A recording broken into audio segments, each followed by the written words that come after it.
अपन तो सारे किसान लोग हैं, प्रैक्टिकल है या हकीकत सत्य बात है। किसान लोग हैं, हल्की सी वर्षा है गई, खेत जोता जोती बोए काम है, तो किसान लोग अपने हाल ट्रैक्टर लेके खेत में सवार भी के काज चल गए, चले गए। विश्वास के प्रति तो जाते हैं कि ठाकुर जी बरसात करेगो तो हमें कुछ मिलेगा। अब किसान बीज लेके चल दिया खेत में, अब वो बीज को फेंकता है खेतों में, तो किसान ये नहीं सोचता कि ये बीज उल्टा है कि सीधा है। देखा है कभी किसान को ये सीधा बीज गिर रहा है, उल्टा बीज गिर रहा है? काऊ ने ना, उनको तो बीज बोले क्यों कि विश्वास और संबंध दोनों जुड़े। अब रहा समर्पण, अब किसान समर्पण करने के लिए उसको बीज को बोके और मेरे गोविंद को प्रणाम करता है कि हे प्रभु, अब तेरी कृपा होनी चाहिए बस, कि समय समय पर मुझे सवाल करें। तो किसान अपना आत्मसमर्पण गोविंद के प्रति कर देता है, जब ये नहीं देखता कि ये बीज उल्टा गिरा कि सीधा गिरा। इसीलिए कहा है कि भाव से चाहे कुभाव से किसान ने बीज तो बो दिया, जो भी ठाकुर जी का नाम लेकर। कितना सुंदर कहा, हरे राम नाम के हीरे मोती, और मैं बिखरा हूँ गली गली, ले लो रे कोई राम का प्यारा, शोर मचा हूँ गली।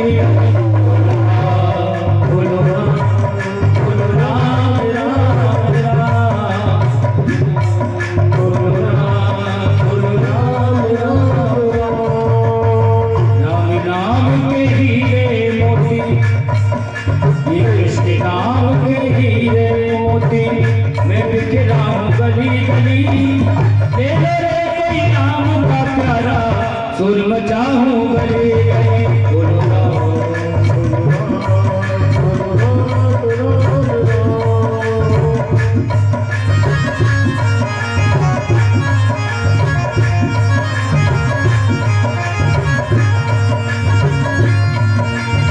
माया के दीवानों सुन लो, एक दिन ऐसा आएगा, धन दौलत तेरा माल खजाना यहीं पड़ा रहेगा।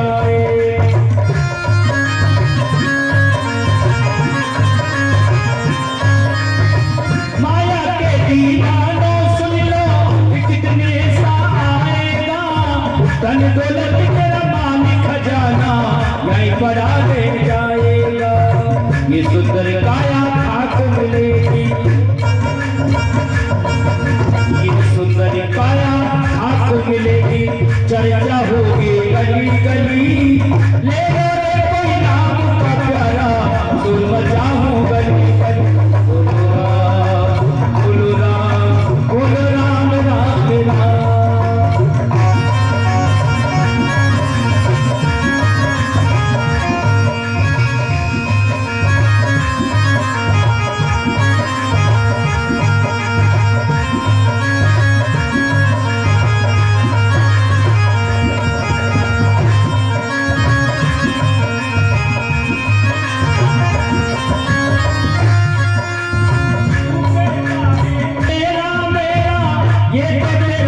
काम नहीं झूठे जग में फंसे बाप रे, तू सच्चा इंसान नहीं।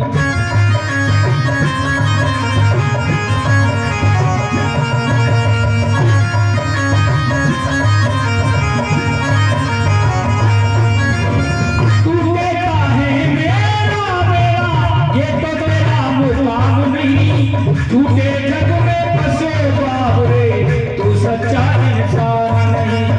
चार दिनों का ये मेला है, चार दिनों का ये मेला है, अंत में होगी चला चली, ले लो रे कोई नाम का प्यारा, शोर मचाऊं गले गले। बोलो राम, बोलो राम, बोलो राम, राम राम।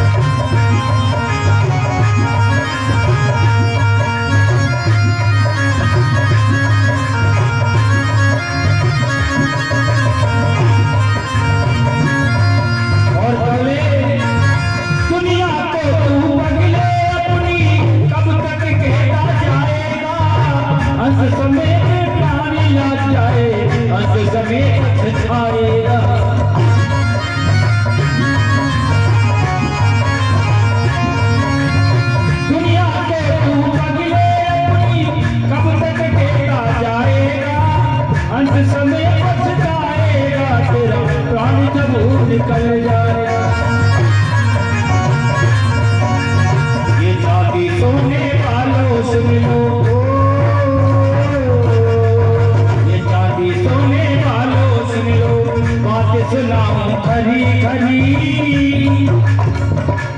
ले लो रे कोई राम का प्यारा सुर बजाओ भले बोलो राम बोलो राम बोलो राम राम राम कृष्ण नाम के हीरे मोती राम खरी खरी ले लो रे कोई राम का प्यारा सुर बजाओ भले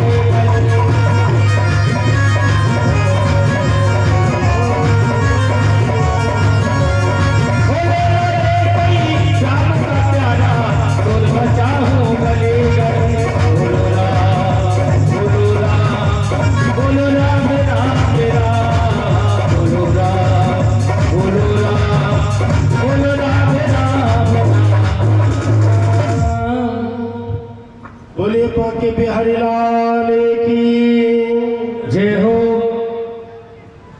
कपिल देव ने जब माता देहूती को एक प्रसंग सुनाए तो कपिल के मुख से सुनकर मैया देहूती प्रसन्न हो गई, प्रफुल्लित हो गई। तो देखिए प्रेम की 9 परिस्थितियां होती हैं, प्रेम करने की 9 परिस्थिति होती है। भक्ति की 10वीं परिस्थिति जब व्यक्ति तक पहुंच जाती है तो उसका सारा संपूर्ण शरीर पानी पानी हो जाता है। माता देहूती के साथ भी ऐसा ही हुआ, उनका सारा शरीर पानी पानी बनकर के बहने लगा, जिससे एक सिद्धदा नाम की नदी बन गई। कपिल माता की पत्नी माता का शरीर जब पानी पानी हुआ, उससे सिद्धदा नाम से एक नदी बन गई। तो महाराज श्री कपिल ने उनको प्रणाम किया और जल का आचमन करके सीधे ही गंगा सागर क्षेत्र में चले गए। अब गंगा सागर क्षेत्र परम पावन तीर्थ है, बहुत पवित्र जगह है। ज्यादातर हमारे यहाँ के लोग मकर संक्रांति के अवसर पर जाते हैं गंगा सागर, मकर संक्रांति का पर्व लेने के लिए। ये वहां कपिल देव मुनि का आश्रम है, वही कपिल भगवान के दर्शन है। तो माता देहूती का वंश आगे नहीं चला। देहूती माताएं 3 बहनें थी, आकुति, देहूती और प्रसूति। जो प्रसूति नाम की बहन है ना, वो राजा दक्ष को ब्याही गई थी। आकुति का विवाह रुचि प्रजापति के साथ हुआ, यहीं से यज्ञदेव का प्रादुर्भाव हुआ। तो प्रसूति का विवाह दक्ष राजा प्रजापति के साथ हुआ। तो दक्ष प्रजापति की कन्या का नाम है सती, और इन्हीं सती महारानी का विवाह भोले बाबा से हुआ, शंकर भगवान से हुआ। सती महारानी अनाहुत होने के बाद भी राजा दक्ष के यज्ञ मंडप में चली गई। शिव ने दक्ष को प्रणाम नहीं किया था। थोड़ी सूक्ष्म कथाएं, क्यों आपको एक बात और बता दूं, कथा आपने कृष्ण की भी सुनी है, प्रहलाद की भी, दक्ष राजा की भी, ध्रुव की भी। मैं उसको छोटी इसलिए कर रहा हूं संक्षिप्त कि सुनने सबने रखी है मेन कथा। मैं आपको मुख्य मुख्य पॉइंट इसलिए बता रहा हूं कि मैं एक दिन, या तो मेरा 7वां दिन हो, लास्ट दिन, या 6वां दिन हो, वो मेरे समय के हिसाब से निकालूंगा। मैं 4 घंटे की कथा आपको मीन भगवान की कथा सुनाऊंगा।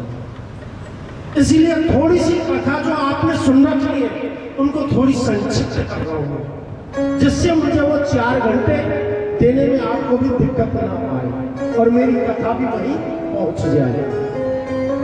क्यों हर जगह देखो आदिवासियों की इच्छा होती है कि हमारा प्रादुर्भाव कैसे हुआ, हम कैसे आए, क्या हुआ, कहां से उत्पत्ति आई, तो वो चीज इसमें दी है, भागवत में हकीकत दी है।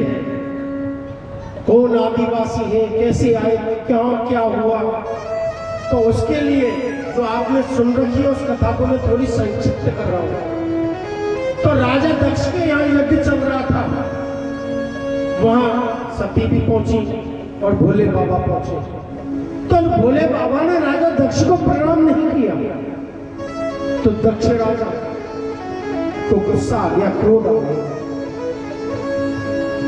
तो सती थी वो सीधे यज्ञ मंडप में चले गई, और जैसे ही यज्ञ मंडप में गई तो उसने चारों तरफ अपना सिर घुमा करके देखा कि मेरे पति का स्थान तो कहीं है ही नहीं, मेरा पति का आसन कहीं नहीं है। सती ने ये सोचा, तो जैसे ही वह यज्ञ चल रहा था तो सती ने अपने मन से अपनी योगाग्नि को प्रकट किया और वहीं भस्म हो अपने शरीर को नष्ट कर दिया सती ने। अब भोले बाबा के गणों को पता चला, तो गणों ने भी वहां थोड़ा विध्वंस किया, और जब हाहाकार मचने लगा तो भोले बाबा को भी पता लगा। भोले बाबा को इतना जोर से क्रोध आया कि तांडव करने लगे क्रोध के कारण, और तांडव करते करते अपनी जटा से ही जटा निकाली और जैसे ही जमीन पर पटकी उसमें से एक बहुत बड़ा पुरुष प्रकट हुआ जिसको कहते हैं वीरभद्र। बोलिए वीरभद्र भगवान की जय हो। वीरभद्र उत्पन्न हुआ जिसने पूरे यज्ञ पांडाल को विध्वंस कर दिया और दक्ष को पकड़कर लाए और ला करके धड़ से सिर को अलग कर दिया। देवताओं ने भगवान भोले बाबा से प्रार्थना की कि महाराज आपने दक्ष को दंडित किया है, अब कैसे भी आप कृपा करके इस यज्ञ की पूर्ण आहुति तो करवा दो। यज्ञ में साक्षात जैसे ही पूर्ण आहुति की बात हुई तो यज्ञ में से साक्षात नारायण प्रकट हो गए, और जैसे ही नारायण प्रकट हुए तो देखिए यज्ञ असफल होने वाला भी सफल हो जाता था जब गोविंद की कृपा होती थी। दक्ष राजा प्रजापति का सिर अलग किया था, तो उन्होंने वहां एक बकरे का मुख पड़ा था, वो उठाकर राजा दक्ष के मस्तक पर बना दिया, बकरे का मुख बना दिया। तो भृगु आदि ऋषि थे, उन्होंने दंडित किया कि यज्ञ में जैसे ही अंतिम आहुति डाली तो भगवान नारायण प्रकट तो हो गए, लेकिन राजा दक्ष को दंडित क्यों? शंकर ने भगवान मेरे गोविंद नारायण का स्तवन किया। सती ने जो अपनी देवाग्नि से शरीर को भस्म किया, उस भस्म शरीर को लेकर के भोले बाबा जाने लगे। जहां जहां सती का शरीर गिरा उसी जगह पर एक सती पीठ बनती गई, एक पीठ आश्रम बनता गया जिसे हम शक्ति पीठ के नाम से जानते हैं। वहां जाकर आज भी अपन हरिद्वार साइड जाते हैं तो एक सती पीठ का मंदिर है, आपने गए हो कभी देखा हो तो सती पीठ है। वहां जाकर अगर माताएं अपनी मनोकामना मांगती है ना मां, तो उनकी कामनाएं आज भी पूरी होती है। यही तो देहोती आहुति प्रसूति तीनों कन्याओं का वर्णन हुआ। तो स्वयंभू मनु की तीनों कन्याओं का वंश का वर्णन हुआ। तो देखिए स्वयं भी मनु की बेटी के बाद में दो पुत्र दिए, दो पुत्रों का नाम है प्रियव्रत और उत्तानपाद। इन्हीं उत्तानपाद राजा की पत्नी का नाम है सुनीति, जिनके गर्भ से ध्रुव का अवतार हुआ। मेरे गोविंद के परम लाडले हैं ये ध्रुव जी। तो आदरणीय मैत्रेय मुनि जी ने विदुर जी से कहा कि प्रभु जी, ये सुखदेव जी और परीक्षित जी ने महाराज से पूछा कि महाराज ये ध्रुव जी का चरित्र मेरे गोविंद के परम लाडले कैसे बने, इस प्रसंग को सुनाओ ना। तो देखिए, प्रिय व्रतो उत्तान पादो निरूपो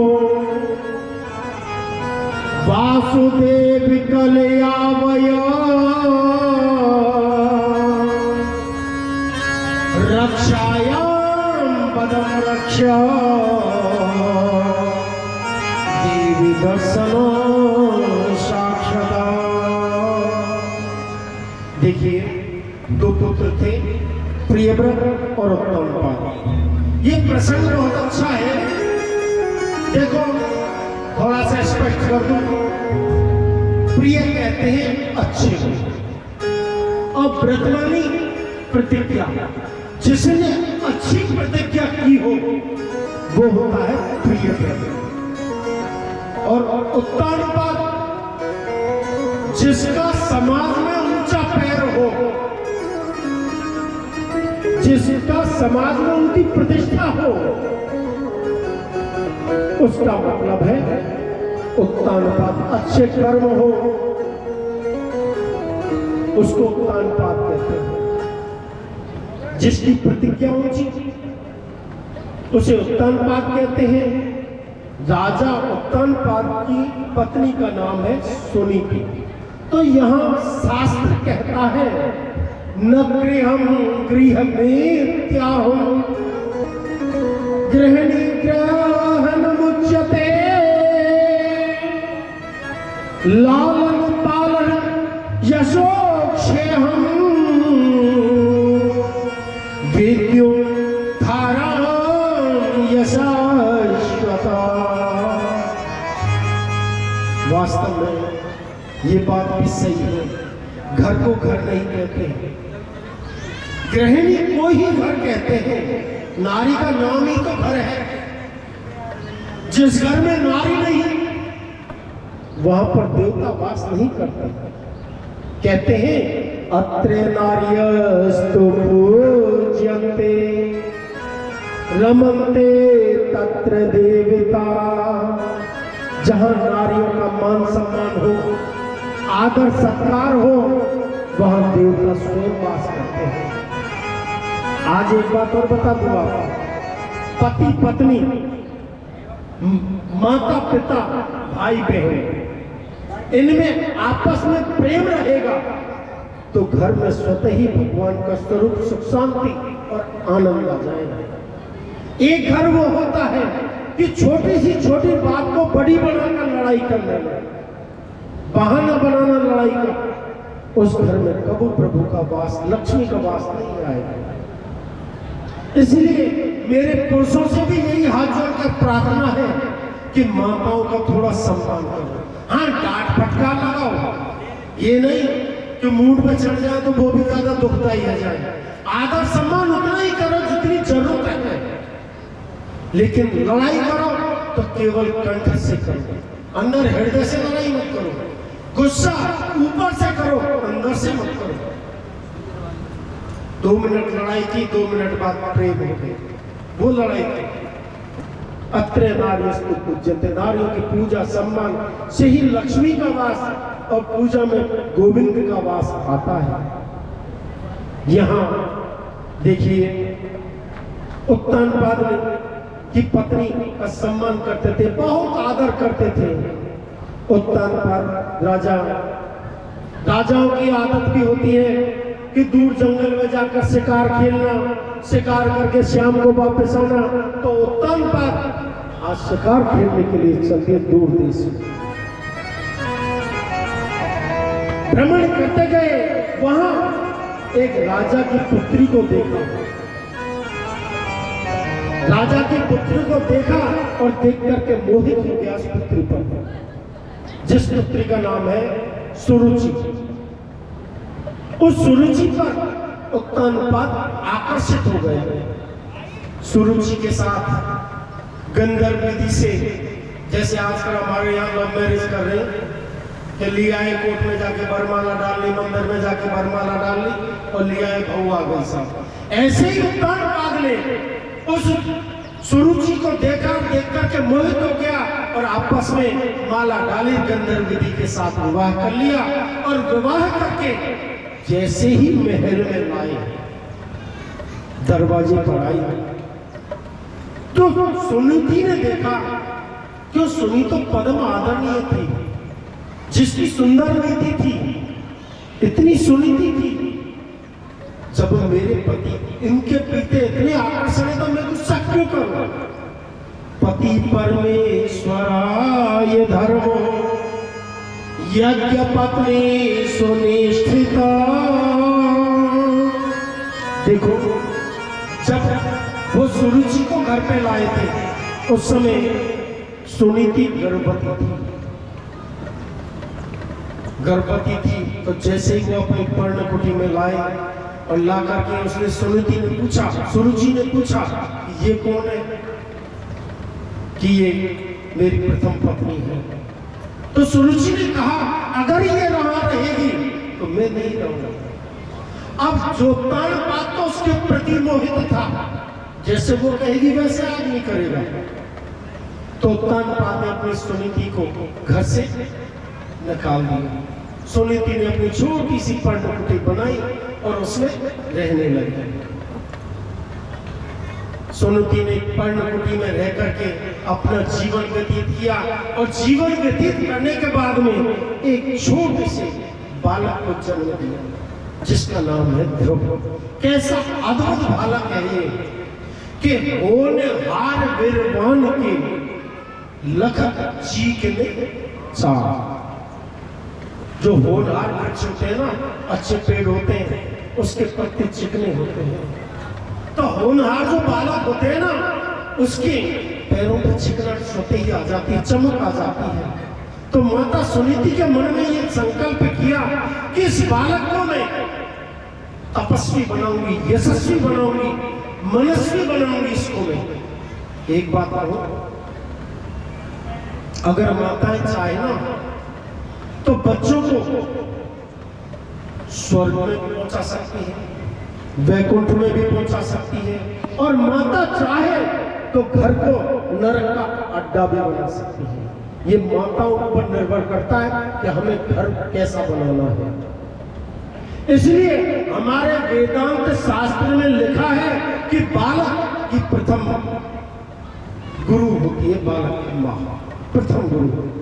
माँ चाहे तो संत बना दे, माँ चाहे तो ज्ञानी बना दे, माँ चाहे तो भक्त बना दे, और माँ चाहे तो चोर उचक्का डाकू बना दे। कहीं कहीं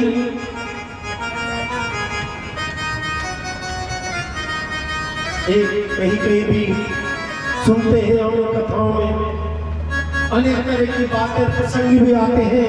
तो माता सुनी ने ये बात कही, मेरा छोटा सा नन्हा सा बालक है, उसको गोद में लेकर के जैसे ही उसके पिता के पास आई, उत्तानपाद के पास, तो सुरुचि को जैसे ही पता लगा तो सुरुचि ने फटकार लगा दी सुनीति को। अरे वाह, तेरा यहाँ क्या कार्य होने का? जब तुझे मेरे पति ने घर से निकाल दिया तो तुझे यहाँ आने का हक नहीं। तो बालक थोड़ा सा बड़ा हुआ, घुटमुन चलने लगा, घुटमुन चलने लगा। तो घुटमुन चल करके जैसे ही उत्तानपाद के पास पहुंचा तो छोटा सा बालक राजा बैठा है गद्दी पर। तो छोटा सा बालक अपने पिता की तरफ ऊपर हाथ कर करके उंगली मार रहा है। तो राजा उत्तानपाद ने ध्रुव जी को गोद में उठाया, गोद में उठा करके बैठाया, उसके सिर पर हाथ फेरा। इतने में ही सुरुचि को पता लगा। सुरुचि दौड़ी वहां आई और उस बालक से बोलने लगी, अरे वाह, ये तुम्हारा पिता नहीं है। अरे तुम्हें अगर यही पिता मानना चाहते हो तो भगवान की प्रार्थना करो, भगवान का तप करो, भगवान का स्मरण करो और भगवान से ये मांगो कि सुनीति से नहीं, तुम्हारा जन्म सुरुचि माता के गर्भ से हो, जब तुम्हें ये गति प्राप्त हो। इतनी कठोर बात उस माता ने कही तो बालक ध्रुव के मन में वो कसरत पहुंच गई। तो सुनीति ने कहा, देखो मैं भी माँ हूं, ये भी माँ है, छोटा सा बालक ही तो है।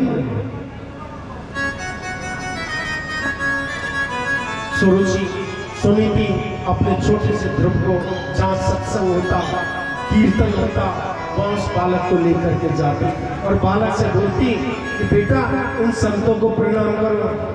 ध्रुव से कहती, बेटा इन बड़े बाबा हैं इनको प्रणाम करो। जब ध्रुव जी 4 वर्ष के हो गए तो एक बार संत ने सुनीति से कहा, बेटी बहुत सेवा करती हो, तुम्हारी सेवा से हम बहुत प्रसन्न हैं, आज वरदान मांगो, क्या चाहिए। सुनीति बोली, क्या मांगो बाबा, मेरी तो कोई कामना नहीं है, अगर वर देना है तो केवल बाबा एक ही वर दे दो कि आप जैसे संतों का सत्संग मुझे हमेशा मिलता रहे, बस यही वरदान दे दो। माँ बाप और गुरु के कहने में जो चलेगा वो सम्मान देगी दुनिया, सम्मान देगी दुनिया, फूलेगा और फलेगा। माँ बाप और गुरु के कहने में जो चलेगा, माँ बाप और गुरु के कहने में जो चलेगा, वो सम्मान देगी दुनिया, सम्मान देगी दुनिया, फूलेगा और फलेगा। माँ बाप और गुरु के कहने में जो चलेगा।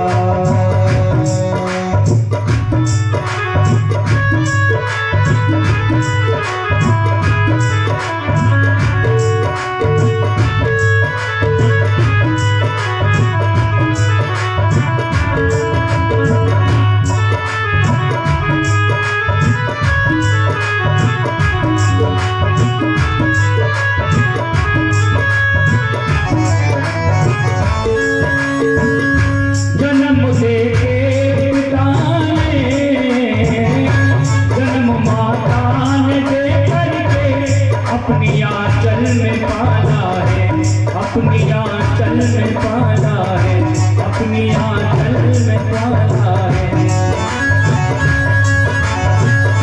जन्म दे के माता ने अपनी आंचल में पाला है, अपनी आंचल में पाला है। पिला कर दूध आंचल का तेरी किस्मत जगाया है, तेरी किस्मत को जगाया है। माँ बाप का ये कहना, ओ माँ बाप का ये कहना सदियों तक चलेगा। माँ बाप और गुरु के कहने में जो चलेगा, सम्मान देगी दुनिया,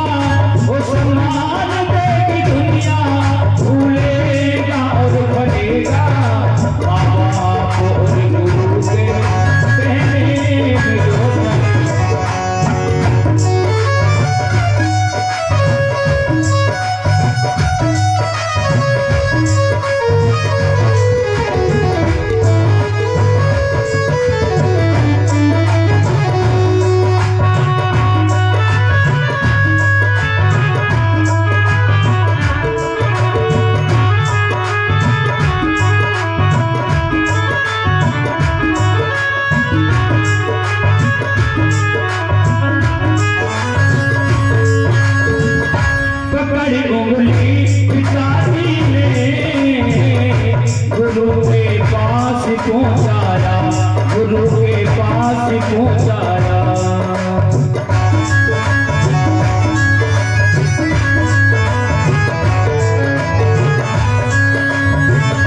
पकड़ उंगली पिताजी ने गुरु के पास पहुंचाया, गुरु को पास पहुंचाया।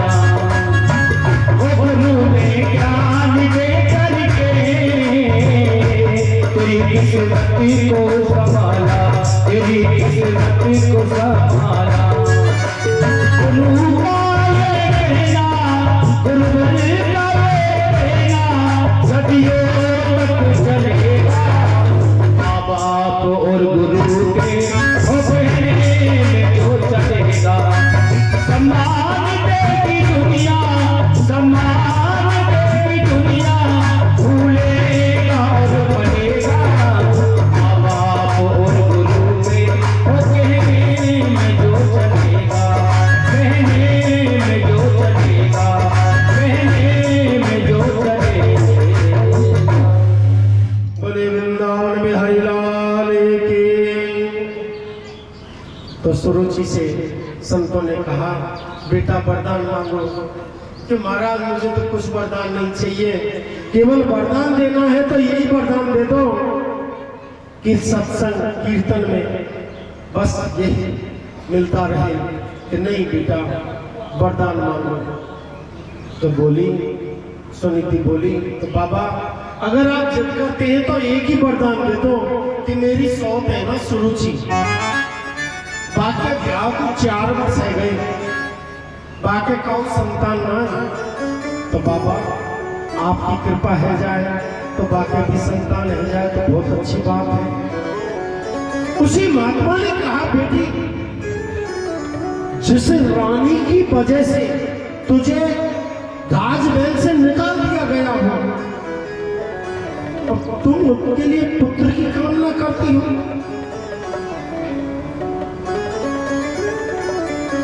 उसके नहीं बाबा, वो जैसी भी है तो मेरी बहन। बाबा आप देना चाहते हो तो ये वर दे दो कि मेरी सौते सुरुचि उसके पुत्र है जाए, और उसके पुत्र होना ही चाहिए। एकदा सुरुचि पुत्रम कामेरोपो ललायना उत्तमम नारुरोक्षन्तम ध्रुवम राजाननं दत्ता। कितनी सुंदर बात है। एक दिन अपनी पत्नी सुरुचि के पुत्र को गोद में लेकर राजा उत्तानपाद बैठे थे। सुरुचि के पुत्र का